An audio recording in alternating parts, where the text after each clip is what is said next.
Malayalam big boss season 7 ലൈവിൽ ഇപ്പോൾ നടന്നുകൊണ്ടിരിക്കുന്നത് ആദ്യം അനുമോളും നമ്മുടെ സാബുമാനും സംസാരിച്ചുകൊണ്ടിരിക്കുകയാണ്. ഈ മഴയത്ത് ടാസ്ക് എങ്ങനെയാലേ ചെയ്യാമെന്ന് അനുമോൾ ചോദിക്കുന്നുണ്ട്. പക്ഷേ മഴയത്ത് ടാസ്ക് ചെയ്യാൻ നല്ല രസമാണ്, എനിക്ക് ഭയങ്കര ഇഷ്ടമാണെന്ന് അനുമോൾ സാബുമാനോട് പറയുന്നുണ്ട്. അപ്പോൾ ചിലപ്പോൾ ഇവിടെ ഗാർഡൻ ഏരിയയിലും അതേപോലെ തന്നെ ആക്ടിവിറ്റി റൂമിലൊക്കെ ആയിരിക്കുമല്ലോ ടാസ്ക്. ഇനി 14 ടാസ്ക് ഉണ്ടെന്ന് സാബുമാൻ പറയുന്നുണ്ട്. എല്ലാത്തിലും നന്നായി പെർഫോമൻസ് കാഴ്ചവെക്കണം. എനിക്കെന്താണെങ്കിലും ഭയങ്കര ടെൻഷനാണെന്ന് അനുമോൾ പറയുകയാണ്.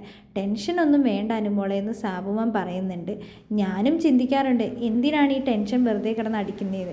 അപ്പോൾ നമ്മൾ ബിഗ് ബോസ് ഒന്ന് വിളിച്ച് എന്തെങ്കിലും ഒന്ന് സംസാരിച്ചിട്ടുണ്ടായിരുന്നെങ്കിൽ ഈ ടെൻഷനൊക്കെ ഒന്ന് മാറി നമ്മളൊന്ന് ഓണായേനേന്ന് അനുമോൾ പറയുന്നുണ്ട്.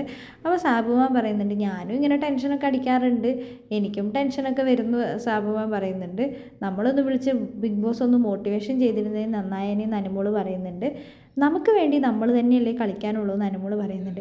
നമ്മൾ തന്നെ നമ്മളെ സ്ട്രോങ് ആക്കണം എന്ന് പറയുന്നുണ്ട്. അപ്പോൾ സാബുമാൻ പറഞ്ഞ അത് ശരി തന്നെയാണെന്ന് പറയുന്നുണ്ട്. പിന്നെ നമ്മുടെ ഷാനവാസൊക്കെ വരുന്നുണ്ട്. ഷാനവാസൊക്കെ വന്ന് അനുമോളായിട്ട് സംസാരിക്കുന്നുണ്ട്. അപ്പോൾ അനുമോളോട് പറയുന്നുണ്ട്, ഇങ്ങനെ ഡെസ്പായിട്ടിരിക്കരുത്, ആക്റ്റീവായിട്ട് എല്ലാ ഗെയിമും കളിക്കണം.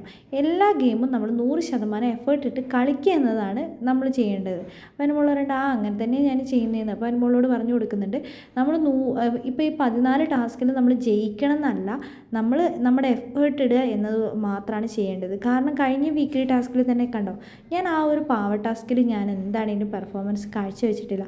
പക്ഷേ ഞാൻ ആ സ്ക്രാച്ച് ആൻഡ് വിൻ കാർഡിൽ എനിക്കാണ് ഫസ്റ്റ് കിട്ടിയത്, എനിക്കാണ് 44 പോയിൻ്റ് കിട്ടുകയും ചെയ്തത്. ഇവിടെ മറ്റുള്ളവർ ആരെയും നോക്കൂല, ഗെയിമിൻ്റെ ഇടയിൽ അവർ ഇടിക്കുകയും കുത്തുകയൊക്കെ ചെയ്യും. ഇന്നാൾ എനിക്കൊരു ഇടി കിട്ടി, അതുകൊണ്ട് തന്നെയാണ് ഞാൻ ആ ഒരു ടാസ്കിലേക്ക് പിന്നെ പങ്കെടുക്കാൻ വരാത്തത്. ഇവരാരും എന്തെങ്കിലും ഒരു തെറ്റ് ചെയ്ത് കഴിഞ്ഞാൽ സോറിയും പറഞ്ഞ് അങ്ങ് പോകും, അതിൻ്റെ വേദന അനുഭവിക്കുന്നത് നമ്മളാണെന്ന് ഷാനവാസ് പറയുന്നുണ്ട്. അതുകൊണ്ട് തന്നെ നോക്കിയും കണ്ട് നന്നായി കളിക്കുക.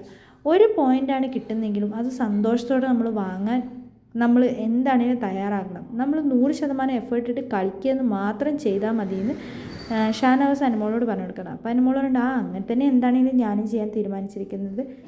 ശരിക്കും ഈ ഒരു ടാസ്ക് അവസാനിക്കുമ്പോൾ നമ്മൾ പ്രതീക്ഷിക്കുന്നവർ ജയിക്കണമെന്നില്ല, പ്രതീക്ഷിക്കാത്തവരായിരിക്കും ജയിക്കുക. കാരണം ലാലേട്ടൻ്റെ എപ്പിസോഡിൽ തന്നെ അന്ന് നെവിൻ ജയിക്കുന്നത് നമ്മൾ ആരും വിചാരിച്ചിട്ടുണ്ടായിരുന്നില്ല, പക്ഷേ അവനാണ് ജയിച്ചത്. അതേപോലെ ഇന്നലെ ടാസ്കിലൊക്കെ സാബുമാനൊക്കെ സെക്കൻഡ് പ്ലേസിലെത്തുകയും ചെയ്തിട്ടുണ്ട്. ആ ഒരു കാര്യം നമ്മൾ ഓർക്കുക, നമ്മൾ വിചാരിക്കുന്നവർക്കായിരിക്കില്ല, ഭാഗ്യം ആരുടെ കൂടിയാണോ അവർക്കായിരിക്കും ഈ ടിക്കറ്റ് ടു ഫിനാലെ കിട്ടുക.